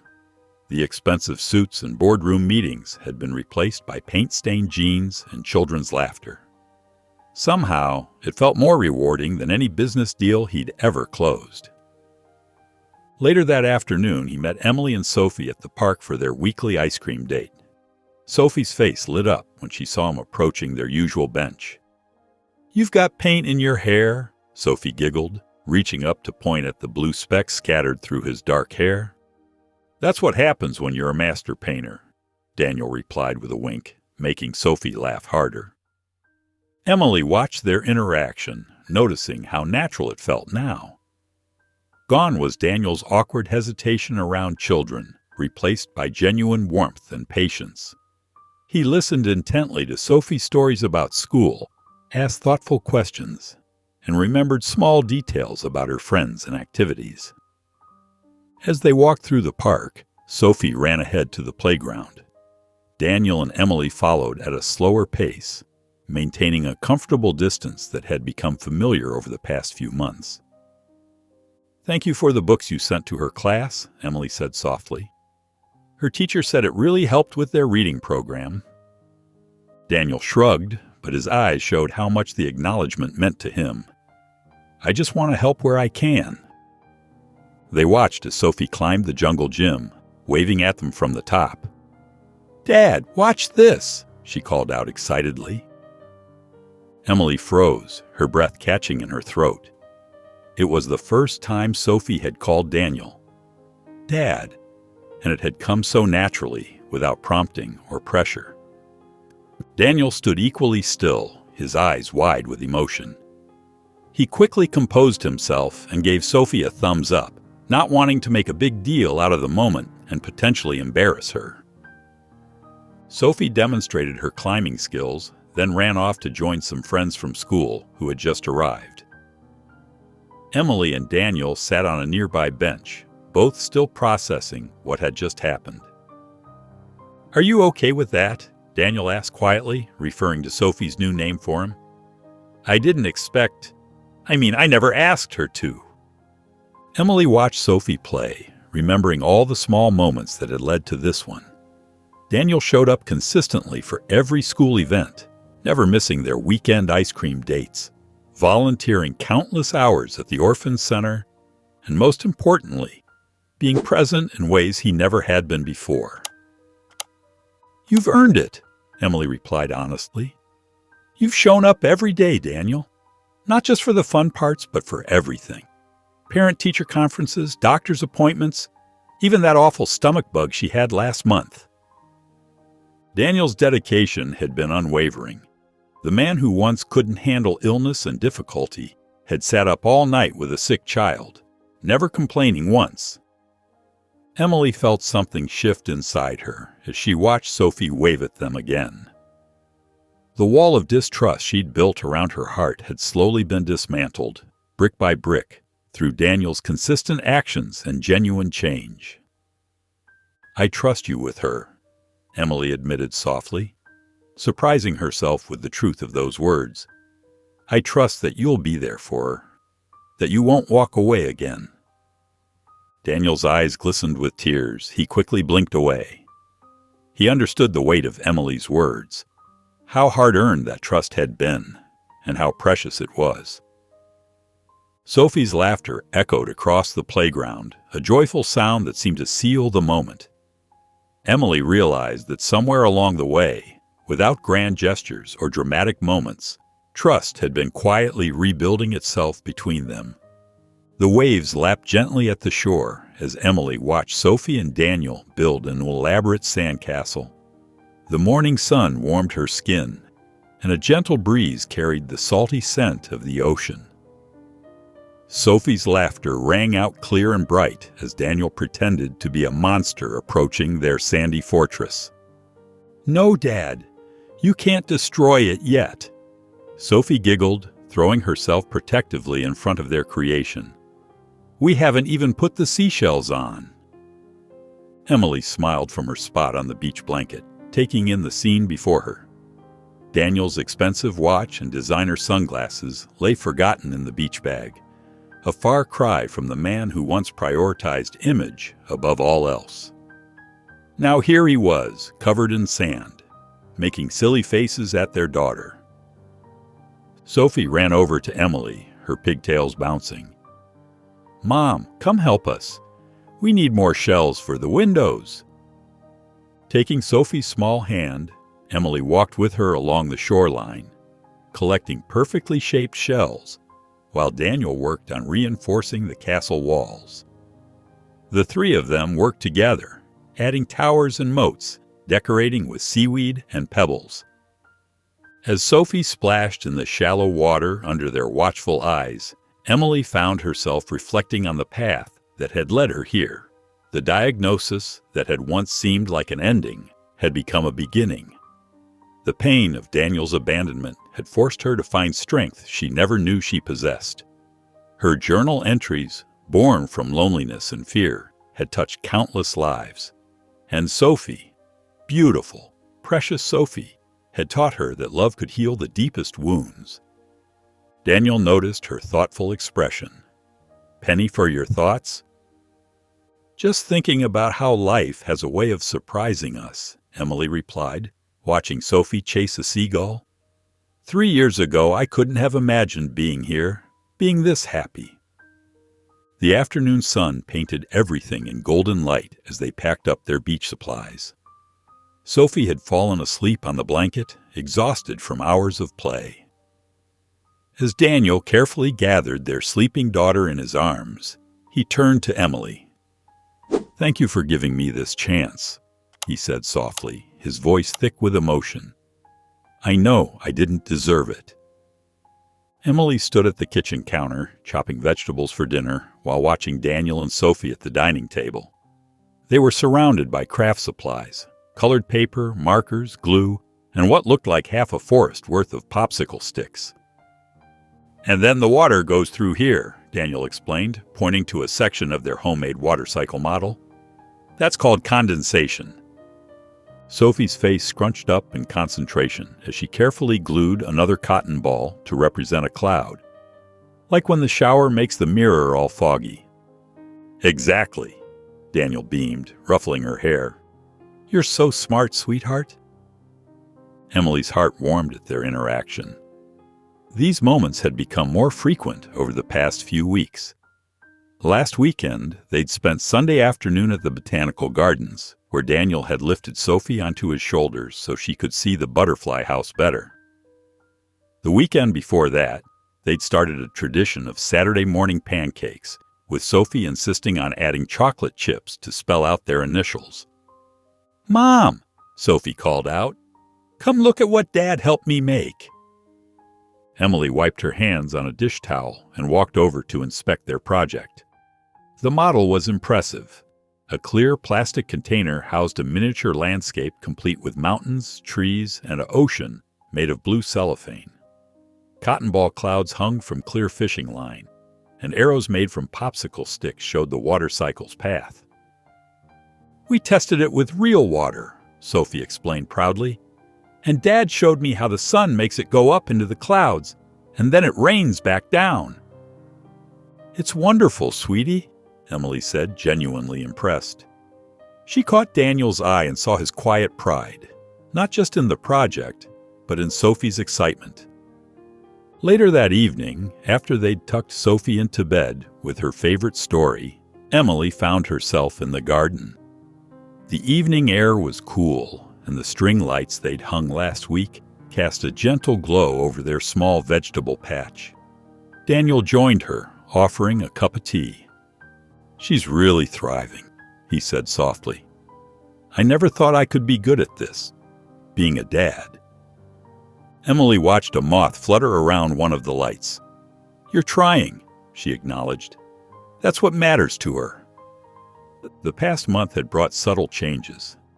Daniel had rearranged his work schedule to be home for dinner most nights. He'd learned to braid Sophie's hair for school, though his first attempts had been hilariously lopsided. They'd started a family movie night tradition, complete with homemade popcorn and blanket forts. Small moments kept surprising Emily, like finding Daniel and Sophie sprawled on the living room floor, drawing pictures together, or hearing them make up silly songs while doing the dishes. Each time, she felt another tiny piece of her guard lowering. Sophie's words from earlier that day echoed in her mind. "Dad is really good at this." The simple statement held so much trust, so much healing. Emily had seen the way Daniel's eyes had misted over when Sophie said it, though he'd quickly turned away to hide it. Standing in their garden now, watching the stars emerge in the darkening sky, Emily felt a cautious hope growing. The family they were building wasn't perfect. It carried scars and memories of harder times, but it was real. It was healing. For the first time in years, Emily allowed herself to believe that maybe, just maybe, they were becoming whole again. Emily stood backstage at the Literary Horizons conference, smoothing her navy blue dress as she waited to be introduced. Her heart fluttered with a mix of nerves and excitement. Through the curtain, she could hear the steady hum of hundreds of voices filling the grand ballroom. And now, please, welcome best-selling author Emily Carter, whose memoir Rising from the Ashes has touched millions of readers worldwide, the host announced. Taking a deep breath, Emily walked onto the stage. The bright lights momentarily dazzled her, but as her eyes adjusted, she caught sight of Daniel and Sophie sitting in the front row. Sophie wore her favorite yellow dress and waved enthusiastically, while Daniel gave her an encouraging nod. 5 years ago, Emily began, her voice steady and clear, I thought my story was ending. I had cancer, my husband had left, and I felt completely alone. She paused, meeting Daniel's eyes briefly. But what I discovered was that my story was just beginning. The audience listened intently as Emily shared her journey. She spoke about the dark nights when her journal was her only companion, about finding strength she never knew she had, and about the unexpected joy of becoming Sophie's mother. Writing wasn't just therapy for me, she continued, gesturing with her hands. It became my bridge to others who were struggling. Every letter I received from readers reminded me that none of us are truly alone in our battles. From her spot on stage, Emily could see Sophie leaning against Daniel's shoulder, her eyes shining with pride. Daniel had his arm around their daughter, listening with rapt attention to every word. Life rarely gives us the story we expect, Emily said, her voice growing passionate. Sometimes it gives us something far more beautiful than we could have imagined. My illness taught me resilience. My writing taught me purpose. And my daughter, she smiled at Sophie, taught me that love can heal even the deepest wounds. The audience hung on every word as Emily described how she'd rebuilt her life piece by piece. She talked about the small victories. The first day she felt strong enough to garden again, the moment she held her published book in her hands, the day Sophie called her Mom. When she finished speaking, the applause was thunderous. People rose to their feet, many wiping tears from their eyes. Emily could see Daniel beaming at her, his face full of admiration and love. He leaned down to Sophie's level, speaking into her ear. "Your mom is amazing," he whispered, and Sophie nodded with a big smile, clapping as hard as she could. Emily felt tears prick at her eyes as she watched them, her family, whole and healing. The applause continued to wash over her, but it was their proud faces that meant everything. She had come so far from those dark days of illness and loneliness. Standing on this stage, sharing her story with others who needed hope, she felt complete in a way she never thought possible. The school auditorium buzzed with excitement as parents and teachers filed in, finding their seats among the rows of metal folding chairs.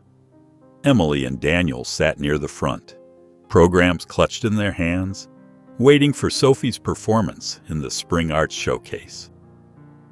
"She's been practicing non-stop," Emily whispered to Daniel, her eyes bright with anticipation.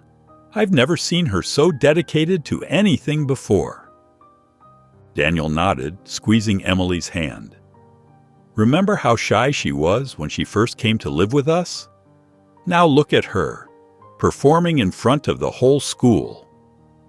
The lights dimmed, and the principal stepped onto the stage to welcome everyone. As other children performed their pieces, Emily and Daniel watched proudly, knowing their daughter would soon take her turn.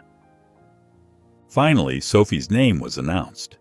She walked onto the stage wearing a sky blue dress that sparkled under the lights. Her dark hair was neatly braided, and she carried herself with surprising poise for a 7-year-old.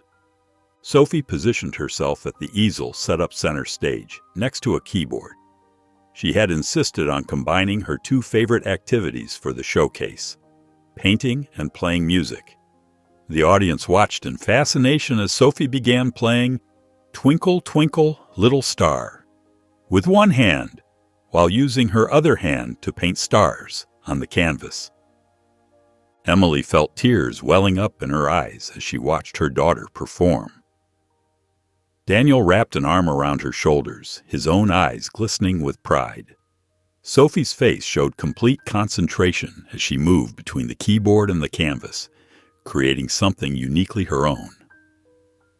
When Sophie finished her performance, the audience burst into applause. She took a small bow, her face breaking into a radiant smile as she spotted her parents in the crowd. Emily and Daniel stood up, clapping enthusiastically, their hearts swelling with love and pride. After the final performance, parents and children mingled in the auditorium. Sophie weaved through the crowd, still in her sparkly blue dress, clutching her artwork in one hand. When she reached Emily and Daniel, she launched herself into their arms with such force that they both stumbled backwards slightly. "We're the best team ever!" Sophie exclaimed. Her voice filled with joy, she hugged them tightly. Daniel sat at his home office desk, staring at the email that had just arrived. The words blurred together, but their meaning was crystal clear. The investor he'd been counting on was pulling out. His hands trembled slightly as he closed his laptop, the weight of another setback pressing down on his shoulders. The past few months had been a constant uphill battle. After his former business partner's betrayal had left his company in ruins, Daniel had been working tirelessly to rebuild from scratch. He'd made countless calls, attended numerous meetings, and pitched his new business plan to anyone who would listen. This investor had seemed different. They'd shown genuine interest, asked all the right questions, and even scheduled follow-up meetings. But now, like so many others, they'd backed out at the last minute. Daniel glanced at the family photos on his desk, snapshots of happy moments with Emily and Sophie. The sight of them made his chest tighten. He'd been so focused on proving himself, on showing them he could be successful again, and yet here he was, facing another failure. Walking into the kitchen, he found Emily preparing dinner. The familiar smell of her lasagna filled the air, but even that couldn't lift his spirits. She looked up from chopping vegetables, immediately noticing his expression. "The investor backed out," he said quietly, sinking into a chair at the kitchen island. Emily set down her knife and moved to sit beside him. "I'm so sorry, Daniel. What happened?" He ran his hands through his hair, frustration evident in every movement. "They said the market's too uncertain right now, that they need to focus on safer investments." His voice cracked slightly as he continued, "I don't know if I can do this again, Emily. I feel like I've failed at everything." The admission hung heavy in the air between them. It was the first time he'd voiced these doubts aloud, the first time he'd allowed himself to be this vulnerable about his struggles. Emily reached out and took his hand, her touch gentle but firm. "You've come this far, Daniel. Success isn't just about business, it's about perseverance. You taught me that before, and I believe in you." Daniel looked up at her, seeing the sincerity in her eyes. Those words, coming from the woman he'd once abandoned, but who had found the strength to give him a second chance, sparked something inside him. A small glimmer of hope began to break through his cloud of despair. Daniel sat at the kitchen table, surrounded by scattered papers and presentation notes. His frustration was evident as he ran his fingers through his hair for the 100th time that morning. Emily watched him from across the table, stirring her tea thoughtfully. "I just can't seem to get it right," Daniel muttered, pushing another failed draft away. "These numbers are solid. The business plan is sound, but something's missing." Emily set down her cup and reached for one of his drafts. Her eyes scanned the pages as she'd done countless times with her own manuscripts. "You know, Daniel, when I first started writing, I thought I had to sound a certain way. Professional, polished, perfect. But it wasn't until I started being real, sharing my true story, that people connected with my words." Daniel looked up, his attention caught by the gentle wisdom in her voice. "What do you mean?" "Well," Emily continued, "instead of just focusing on profit margins and market projections, why not share why this matters to you? What difference do you want your business to make?" Something clicked in Daniel's mind. He remembered how Emily's book had touched so many lives because she'd been brave enough to be vulnerable, to share her journey honestly. Together, they spent hours reworking his pitch. Emily helped him weave in personal elements, how his past failure had taught him about responsibility, how he wanted to create a company that valued people over profits. They worked on his delivery, making sure every word rang true. "See?" Emily pointed out as they refined a particular section. "When you talk about creating jobs that support families, your whole face lights up. That's what investors need to see. Not just another businessman, but someone who truly cares about making a difference." Daniel practiced his new pitch repeatedly, with Emily offering gentle suggestions. Even Sophie joined in, sitting cross-legged on the couch as his practice audience, giving him thumbs up when he got particularly animated about his vision. The day of his presentation arrived. Standing before a panel of potential investors, Daniel took a deep breath and began not with numbers, but with his story. He spoke about learning hard lessons, about understanding that true success meant more than just profits. His voice carried conviction as he outlined how his business would prioritize sustainable growth and community impact alongside financial returns. The investors leaned forward, engaged by his authentic approach. When he finished, the questions they asked weren't just about projected earnings. They wanted to know more about his vision for corporate responsibility and long-term community investment. As the meeting concluded, handshakes were exchanged and commitments were made. The lead investor smiled warmly, saying, "This is exactly the kind of vision we want to support." Later that evening, Daniel shared the good news with Emily. Her eyes sparkled with pride as she hugged him. "You did it," she said softly. "And you did it by being yourself." "I couldn't have done it without you," Daniel replied, feeling a deep sense of gratitude. "You helped me see that success isn't just about the bottom line. It's about being authentic and making a real difference."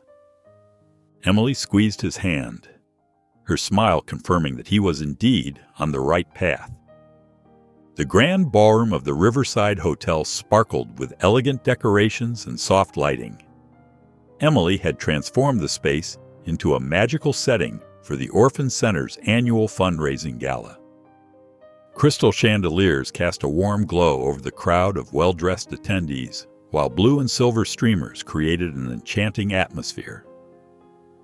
Daniel stood at the podium, his hand steady on its edges as he looked out at the sea of faces. He'd given countless speeches before, but this one felt different. This wasn't about impressing people with business acumen or market strategies. 5 years ago, he began, his voice clear and steady, I thought I knew everything about success. I had the perfect company, the perfect life. He paused, his eyes finding Emily in the crowd. But when life tested me, I failed. I ran away from the person who needed me most. The room fell silent, hanging on his every word. Even the waiters paused their rounds, caught up in the raw honesty of his speech. What I didn't realize then was that true success isn't measured by the numbers in your bank account or the size of your office. It's measured by how you handle second chances when life gives them to you.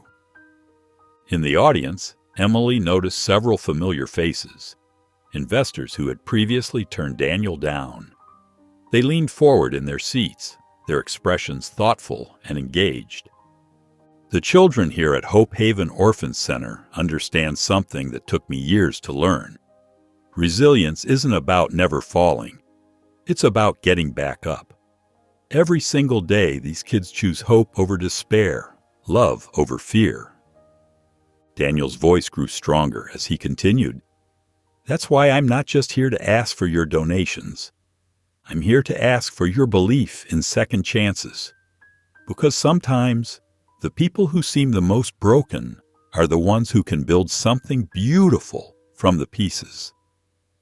When Daniel finished his speech, the applause was immediate and heartfelt. Several people wiped tears from their eyes, touched by his vulnerability and sincerity. As the evening progressed, 3 investors who had previously dismissed his business proposals approached him. Emily watched from across the room as they engaged in animated conversation, their body language open and interested. Your perspective has changed considerably, Mr. Carter, one of them said, extending his hand. We'd love to discuss potential collaborations. Later, as the event wound down and the last guests were leaving, Daniel found Emily arranging leftover flower centerpieces to be delivered to local nursing homes. She looked up as he approached, her eyes bright with pride. Emily, he said softly, helping her with a particularly large arrangement, you didn't just help me rebuild my business. You reminded me why I started in the first place. His voice carried the weight of genuine gratitude, acknowledging how her influence had changed not just his career, but his entire approach to life. The sunset painted the sky in brilliant shades of orange and pink as Daniel and Emily walked barefoot along the beach. The gentle waves lapped at their feet, and a cool breeze carried the salty scent of the ocean. Daniel's heart raced as he guided Emily toward their favorite spot near the old lighthouse. "Remember when we first moved to the coast?" Emily asked, her sundress flowing in the wind. "I never thought I'd find so much peace here." Daniel squeezed her hand gently. "You didn't just find peace, you created it. For yourself, for Sophie, and even for me." He stopped walking and turned to face her. "Emily, watching you rebuild your life taught me what real strength looks like." Emily's eyes softened as she looked up at him. The setting sun cast a golden glow on her face, reminding Daniel of all the precious moments they'd shared and lost, and found again. "When I lost everything," he continued, his voice thick with emotion, "you showed me that success isn't about business deals or money. It's about having the courage to face your mistakes and try again." Behind them, soft footsteps approached in the sand. Emily turned to see Sophie walking toward them, wearing her favorite blue dress, holding something behind her back. Her eyes sparkled with excitement. Daniel's voice grew tender. "You've always been my greatest strength, even when I was too blind to see it." He took both of Emily's hands in his. "These past months with you and Sophie have shown me what truly matters." Sophie stepped forward, revealing a small velvet box in her hands. Emily's breath caught as Daniel knelt in the sand before her. "You've always been my greatest strength," he said, his voice steady and sure. "I want to spend the rest of my life proving I'm worthy of you." Sophie held out the ring box, beaming. "Say yes, Mom," she exclaimed, practically bouncing with excitement. Tears welled in Emily's eyes as she looked between Daniel and Sophie. Her family, pieced together by love and second chances. The ring sparkled in the fading sunlight, but it was the love in Daniel's eyes that made her heart swell. "We've both grown so much," Emily said softly, her voice full of emotion. "Let's build this future together." Sophie cheered as Daniel slipped the ring onto Emily's finger. The three of them embraced, their laughter mixing with the sound of the waves, creating a perfect moment of joy and promise. The morning sun cast a golden glow across the beach as white chairs lined the sandy aisle. Flowers in soft blues and whites decorated the simple wooden arch where Daniel waited, his eyes fixed on the path where his bride would soon appear. The gentle sound of waves provided nature's perfect accompaniment to the intimate gathering. Sophie emerged first, her blue dress matching the ocean behind her. She scattered white rose petals along the sand, her face beaming with pure joy. "This is the best day ever," she declared loudly, causing the guests to chuckle warmly. Her enthusiasm was infectious, and even Daniel felt his nervousness melt away at her words. When Emily appeared at the end of the aisle, Daniel's breath caught in his throat. She wore a simple white dress that flowed like sea foam around her feet, her hair adorned with small white flowers. Her eyes sparkled with happiness as she walked toward him, each step bringing their new beginning closer. Marie, who had stood by Emily through her darkest days, wiped tears from her eyes as she watched her friend approach the altar. The director of the orphan center sat in the front row, alongside several of the children who had become part of their extended family over the past year. The ceremony was simple but meaningful. Emily and Daniel exchanged vows they'd written themselves, their words carrying the weight of their journey, the pain they'd overcome, the growth they'd achieved, and the love they'd rebuilt. Sophie stood beside them, holding their rings on a small pillow, her pride evident in her straight posture and bright smile. At the reception, tables were set up on the beach under strings of twinkling lights. Children from the orphan center played tag between the tables, their laughter mixing with the music and conversation.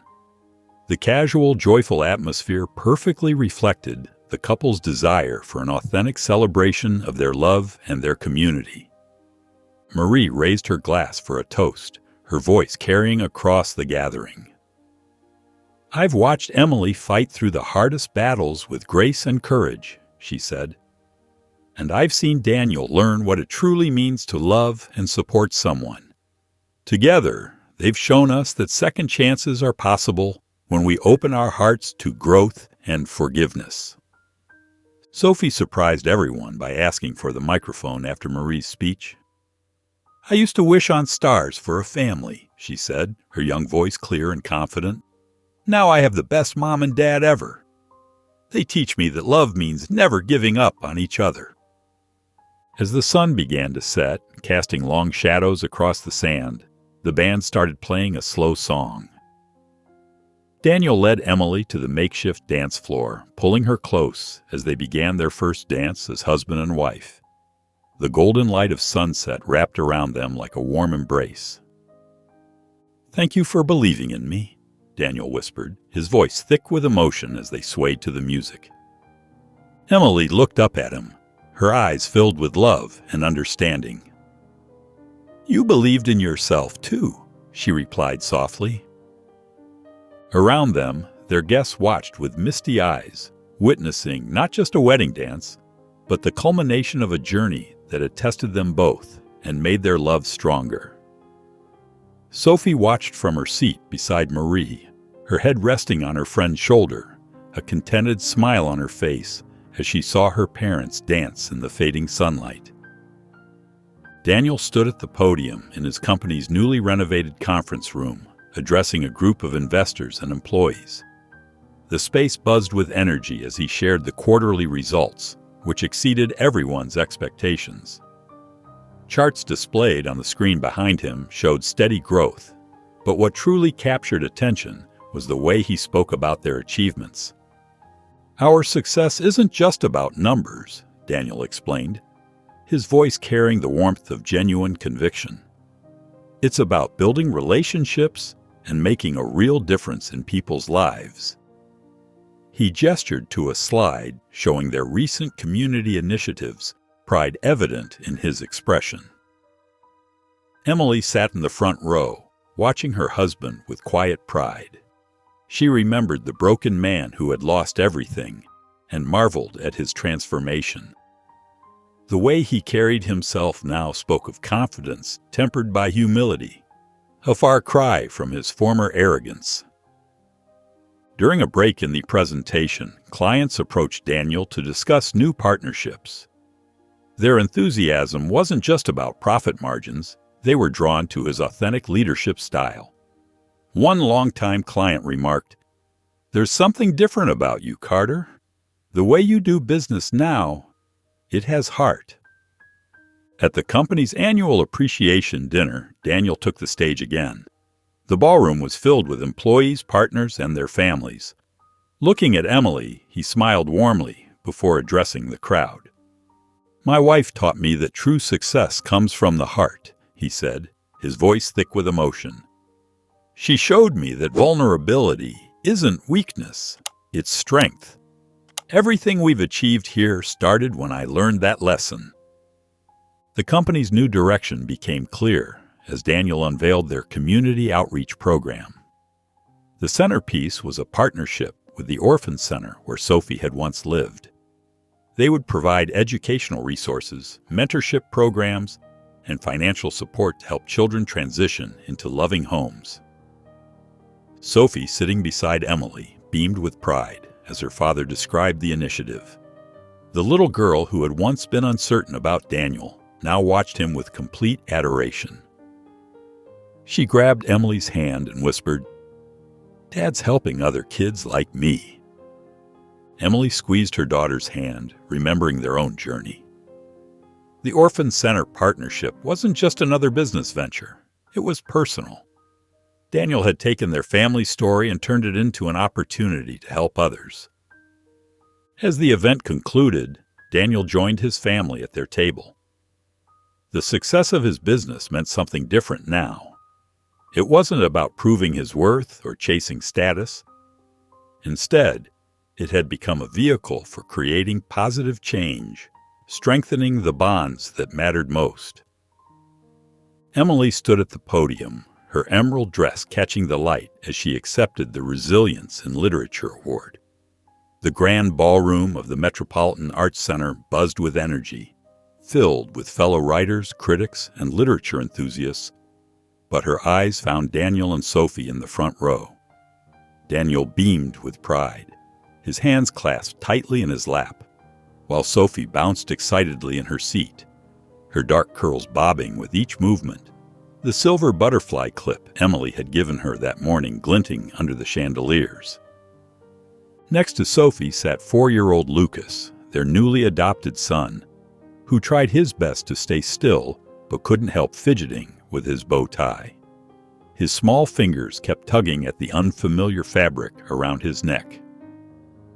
Daniel gently placed a calming hand on the boy's shoulder, giving it a reassuring squeeze, and Lucas settled, his wide brown eyes fixed on Emily, full of wonder and admiration. 10 years ago, Emily began, her voice clear and steady, her hands resting lightly on the polished wooden podium. I thought my story was ending. I was diagnosed with cancer, lost my hair, my strength, and what I thought was my future. She paused, letting her gaze sweep across the audience, drawing strength from the hundreds of supportive faces before her. But life had other plans. Through writing, I found my voice again. Through Sophie, I discovered a love I never knew existed.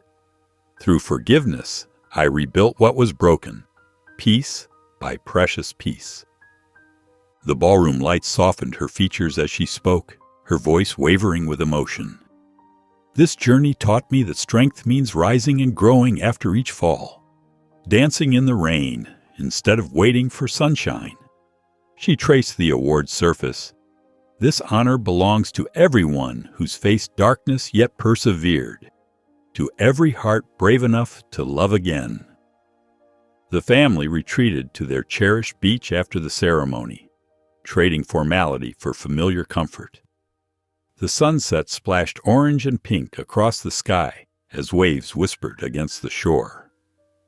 Sophie walked with Lucas, her shoes in hand as she showed her brother seashells along the water's edge. Emily and Daniel walked behind them, their fingers intertwined, sharing soft smiles and comfortable silence. The ocean breeze carried the salt air around them, tousling their hair, and seagulls called overhead in a natural symphony.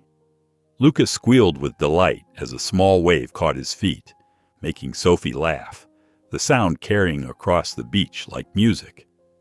"Come on!" Sophie called, waving her parents forward. "Let's walk together." They joined hands, Daniel, Emily, Sophie, and Lucas, forming a chain as they walked the water's edge. The award lay forgotten in Emily's bag, the real prize being their family, built from choice and love, strengthened by every challenge overcome. The setting sun painted everything golden, casting long shadows on wet sand. Lucas skipped along, his hand warm in Emily's, while Sophie hummed a schoolyard tune that blended with the waves. Together, they walked toward the light, hearts full, ready for whatever came next. If you enjoyed the story of Emily Carter, I handpicked this next story that you will enjoy. Please don't miss this one. Click here to watch it.